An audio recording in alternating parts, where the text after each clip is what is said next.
இன்று உலகம் முழுவதும் ஜனநாயக திருவிழா. நம்முடைய மாண்புமிகு தமிழ்நாட்டின் முதலமைச்சர் ஜோசப் விஜய் சாருடைய ஜனநாயக திரைப்படத்தை உலகமே கொண்டாடி கொண்டிருக்கின்றது. அந்த வகையில் தமிழ்நாட்டில் மதுரையில் மிட்லேண்ட் தேட்டரில் இங்கே அண்ணன் இருக்கிறாங்க, எங்களோட உறவினர் அண்ணன். அவங்க தேட்டரில் இன்றைக்கி நாங்கள் எல்லாம் சேர்ந்து இன்றைக்கி ரசிகர்கள் எல்லாம் இன்றைக்கி தலைவரோட படத்தை பார்க்குறோம். தலைவர் திரைப்படத்தில் மக்களோட மனதில் இடம் பிடித்து இன்று தமிழ்நாட்டின் முதலமைச்சராக உயர்ந்த பொறுப்பில் இருக்கிறார். நம்ம சினிமாவில் பார்த்த அந்த ஹீரோயிசத்தை இன்னைக்கு தமிழ்நாட்டில் காமிக்கிறார்.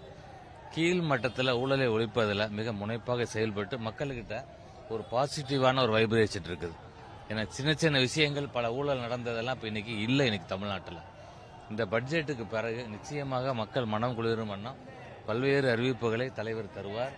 அவரே பல இடத்துக்கு ஆய்வுக்கு போய் பல மாற்றங்களை கொண்டு வந்துகிட்டு இருக்கிறார். மக்கள் எல்லாம் ஒத்துழைப்பு தர வேண்டும். மாற்றுக் கட்சிகள் எதையாவது அவங்க அரசியலுக்காக விமர்சனம் பண்றாங்களே தவிர ஒட்டுமொத்த தமிழ்நாடும் ரொம்ப ரொம்ப ரொம்ப சந்தோஷமாக திருப்திகரமாக இருக்கிறாங்க. வருஷத்துக்கு எப்படி ஒரு தீபாவளி பொங்கலும், எப்படி ஒரு கிறிஸ்துமஸோ, எப்படி ஒரு ரம்ஜானோ, அப்படி இது ஜனநாயக திருவிழா என்பது வருஷத்துக்கு இது விஜய் ரசிகர்களுக்காக, அவருடைய தமிழ்நாடு முதலமைச்சருக்காக இது மிகப்பெரிய ஒரு விழாவாக நடந்து கொண்டிருக்கின்றது. எங்களுடைய ரசிகர்களோட எல்லா கோரிக்கையும் என்னன்னா, எப்படி நம்ம ஹரிபரியான இந்த வாழ்க்கை முறை இருக்கும் பொழுது அப்பப்போ ஒரு லீவ் எடுத்து வெளியூருக்குலாம் சுற்றுலா போய் வர்றோம்ல, அந்த மாதிரி அவர் தமிழ்நாட்டை காக்கக்கூடிய அந்த வேலையிலும் வருஷத்துக்கு 2 வருஷத்துக்கு ஒரு முறை இந்த மாதிரி ஒரு படத்தை எங்க மாதிரி ரசிகர் பெருமக்களுக்கு தரணும்.